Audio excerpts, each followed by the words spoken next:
नमस्कार दोस्तों। तो देखिए, हम एससीएफ के लिए इकोनॉमी का कोर्स लेकर आ रहे हैं और जो आपके इकोनॉमी का पोर्शन है, अभी हम सिलेबस का डिस्कशन करेंगे और हमारी स्ट्रेटजी क्या रहेगी उसके बारे में भी हम थोड़ा सा डिस्कस करेंगे। ठीक है।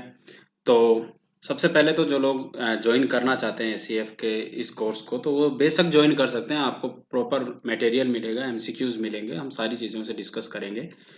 ठीक है। इकोनॉमी एक बहुत बड़ा पोर्शन होता है। अगर हम, ये डिपेंड करता है कि हम कितना पढ़ना चाहते हैं, उसमें कितना पढ़ सकते हैं, कितना याद रहता है हमें। सबसे इम्पोर्टेंट होता है कि हमें याद कितना रहता है और हम कौन सी चीज़ पढ़ रहे हैं। हमारे काम की चीज़ होती है कि हम जो चीज़ पढ़े, क्या वाकई में वो हमारे एग्जाम में पूछी जाएगी कि नहीं पूछी जाएगी। तो जैसे अगर हम सिलेबस की बात करते हैं, देखो सिंपल सा अगर हम बात करें, इंडियन इकोनॉमी का आपका सिलेबस लिखा हुआ है। साफ साफ इसमें लिखा हुआ है GNP, GDP, per capita income और एचडीआई। और दूसरी तरफ आप जब राजस्थान की इकोनॉमी का पोर्शन देखोगे, तो यहां पर लिखा हुआ है आपका SDP, economic growth rate as per GSDP, और sectoral contribution of sectoral contribution. बस यहीं तक मानो इसको, है ना। ले दे के हम कह सकते हैं कि यहाँ पर जब जीएनपी और जीडीपी का डिस्कस करेंगे, पर कैपिटा इनकम का डिस्कस करेंगे, वहीं पर हम राजस्थान का भी डिस्कस करेंगे, ताकि आपका दोनों कंबाइंड चलेगा। पेपर में ऐसे तो आपसे पूछा नहीं जाएगा कि लो भाई राजस्थान की इकोनॉमी का क्वेश्चन अब शुरू होते हैं और इंडियन इकोनॉमी के क्वेश्चन अब शुरू होते हैं। लेवल दोनों हमारे मिक्स में क्वेश्चन आते हैं। तो सिंपल सा है, हम इनको थोड़ा सा कोशिश करेंगे कि जो कॉन्सेप्ट है ना राजस्थान की जो इकोनॉमी से रिलेटेड होगा और वो कॉन्सेप्ट अगर आपके इंडियन इकोनॉमी से लिंक करता है, तो हम उस कॉन्सेप्ट को वहीं पर समझने की कोशिश करेंगे। ठीक है, ये ध्यान रखना हमें थोड़ा सा।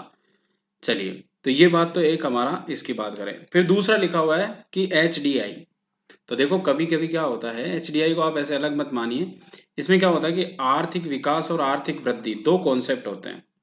और आर्थिक वृद्धि और आर्थिक विकास जब हम डिस्कस करते हैं, तो कुछ मापक तो होते हैं जो आर्थिक विकास के मापक होते हैं और कुछ मापक होते हैं जो वृद्धि के, ग्रोथ के मापक होते हैं। मतलब तो जो ग्रोथ के मापक होते हैं उनमें तो हम GDP, GNP, per capita income वगैरह डिस्कस करते हैं। लेकिन जब विकास के मापक की बात आती है या उनको मेजरमेंट की बात आती है, विकास के मेजरमेंट की, तो फिर आता है gender development index, human development index वगैरह हो रही है। और हमारा यहाँ पर काम का है ह्यूमन डेवलपमेंट इंडेक्स।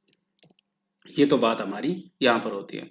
फिर आपके देखो पॉपुलेशन दिया हुआ है, पॉपुलेशन, ऑक्यूपेशनल स्ट्रक्चर। एक तो हमारी कार्यकारी जनसंख्या की स्ट्रक्चर वगैरह देखनी है, पॉपुलेशन ग्रोथ रेट देखनी है, जनसंख्या की स्थिति क्या है। स्पेशली यहाँ पर दो चीजों पर फोकस किया गया है। एक तो आपके स्ट्रक्चर की बात है और दूसरी आपकी ग्रोथ रेट की बात है। तो हमें स्ट्रक्चर तो कि हमारी जनसंख्या का वितरण कैसा है और उस जनसंख्या के वितरण में साक्षरता और कार्यकारी जनसंख्या कितनी है, वो सारी चीजें, और एक आपके पॉपुलेशन की ग्रोथ रेट पे हमें फोकस रखना है। बाकी कॉमन चीजें हमें डिस्कस करना ही पड़ेगा। अच्छा, आपके यहाँ राजस्थान के इकोनॉमी में नहीं दिया हुआ, लेकिन आपके ये राजस्थान की ज्योग्राफी में ये चीजें मेंशन है ग्रोथ रेट का, वो आपका यहाँ पर हम कवर कर लेंगे, राजस्थान की ज्योग्राफी वाले पोर्शन का ही। फिर आता है यहाँ पर एग्रीकल्चर। एग्रीकल्चर का लैंड यूटिलाइजेशन, मेजर क्रॉप और ऑर्गेनिक फार्मिंग। और जब आप राजस्थान में इसकी बात करोगे, तो राजस्थान में आपके लिखा हुआ है agriculture crop, same to same, major agriculture crop साफ साफ है, हॉर्टिकल्चर और मेजर इरिगेशन प्रोजेक्ट। तो ये मिक्स में नहीं पढ़ेंगे अपन, इसको अपन क्या करेंगे, मेजर क्रॉप्स को मिक्स में हो जाएगा, लेकिन और दूसरी चीजों को अलग अलग करके पढ़ेंगे, क्योंकि ये दोनों चीजें बिल्कुल अलग अलग है ना। ये वाला पोर्शन हो जाएगा। फिर उसके बाद में आता है आपका मेजर इंडस्ट्रीज ऑफ इंडिया, जिसमें स्पेशली फोकस करना जो सिलेबस में मेंशन है, textile industry, petroleum industry, cement industry.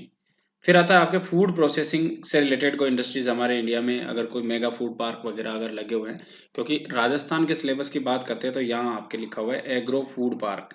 तो फिर वो वाली चीज हमें डिस्कस करना है ना। Role of forest based small and cottage industries, यानी कि ऐसी इंडस्ट्रीज जो केवल और केवल आपके जंगलों पे बेस्ड है, और आप एसीएफ की प्रिपरेशन कर रहे हैं तो ऑब्वियसली कि ऐसे क्वेश्चन हमसे पूछे जाते हैं। फिर फाइनेंशियल इंक्लूजन क्या होता है, वित्तीय समावेशन जिसको हिंदी में बोलते हैं, और उसके समावेशन से रिलेटेड कुछ योजनाओं की बात है। ठीक है, तो इन योजनाओं का डिस्कस करेंगे अपन। ठीक है। फिर कुछ आयोग है, जैसे नीति आयोग की बात करेंगे, जीएसटी के बारे में डिस्कस करेंगे कि ये क्या होता है, ग्लोबल वार्मिंग और ग्रीन हाउस इफेक्ट।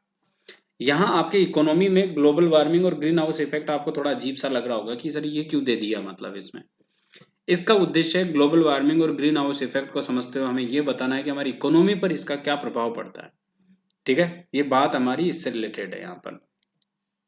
दूसरी तरफ हम राजस्थान की इकोनॉमी की बात करते हैं, तो राजस्थान की इकोनॉमी में ये सारी बातें SDP, GSDP, sectorial contribution, major agriculture, crop, horticulture, irrigation project, livestock, agro food park, ये तो डिस्कस करना ही है।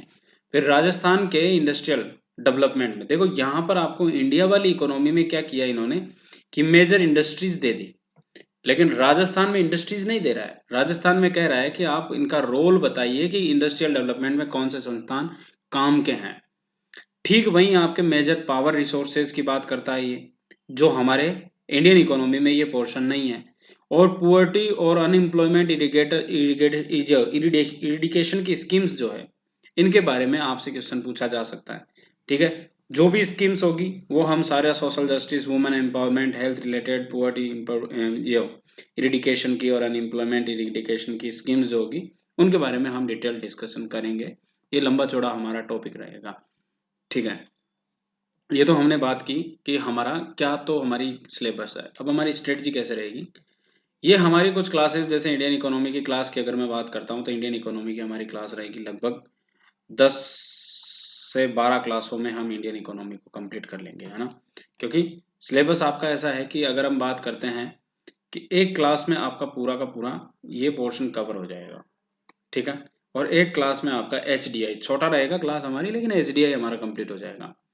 एक क्लास में हम पॉपुलेशन कर लेंगे, एक क्लास में हम कोशिश करेंगे कि एग्रीकल्चर में लैंड यूटिलाइजेशन और मेजर क्रॉप को डिस्कस कर लें, और फिर ऑर्गेनिक फार्मिंग से रिलेटेड हम अलग से एक क्लास रख लेंगे, थोड़ा ये डिटेल डिस्कस करेंगे, इससे रिलेटेड योजनाओं को यहीं पढ़ेंगे।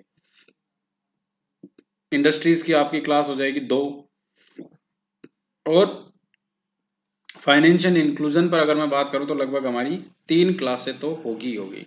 ऐसे करके हमारे लगभग 10 से 12 क्लासेस इसमें हो जाएगी। और ऐसे ही हमारा राजस्थान की इकोनॉमी की बात करें तो राजस्थान की इकोनॉमी की भी लगभग 10 से 12 क्लास हो जाएगी ओवरऑल। और ये क्लास है, अब क्लासों का तो स्ट्रेंथ की डिपेंड करता है ना कि क्लासें कितनी हो गई, तो हमारी क्लास होगी लगभग 30 मिनट की एक क्लास रहेगी, है ना। तो 30 मिनट की क्लास में आप कह सकते हो कि हमारा ओवरऑल अगर हम बात करें तो ये हो जाएंगे आपके 12 घंटे की ओवरऑल क्लासेस रहेगी, जो आप कभी भी जब आपकी मर्जी पड़े तभी आप उठा के उसे पढ़ सकते हो। ठीक है, ये तो हमारी स्ट्रेटजी रहेगी।